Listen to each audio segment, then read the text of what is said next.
Mr. President, you say people should chill and relax about these situations, but you've got one of the world's top referees told he can't enter the United States, sent back home, accused of having links with suspected terror organizations. We have Mexico having to change their training, Iran having to change their training base here to Mexico. We have fans and journalists from a number of countries who aren't able to attend this World Cup because of travel bans or visa restrictions. You yourself have said in the past how important it is to have freedom of movement at a global event like this. You've said how inclusive it is, how welcoming it is as well. Are you embarrassed, therefore, by what actually has come to pass? And do you have to accept that you've lost some control of your own tournament here?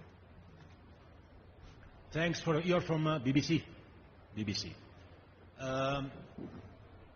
You know, in 2035,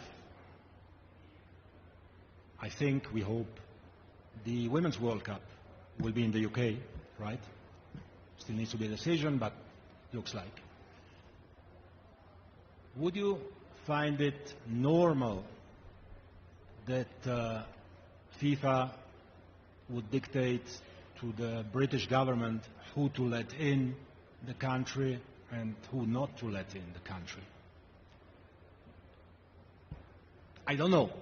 Maybe. Maybe you find it normal. I would like, personally.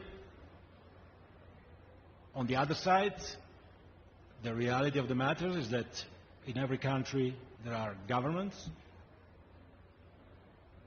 Try to get into the UK, into Germany, into Switzerland without a visa. Try to get a visa if you are from a certain country. It's not easy, that's what I want to say.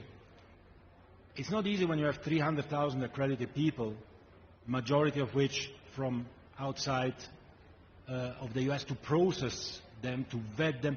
You don't know, unfortunately, our world is, you know, a very aggressive world, and security goes above everything, and you need to respect the decisions which are taken. And when I say to chill, I don't mean to chill and do nothing. I mean to trust us, that we are working behind the scenes, we are trying to understand, and there are things we can know, things we cannot know, things we are told, things we are not told, and we always try to make the situation as positive as possible and to find solutions. Sometimes we manage, other times not.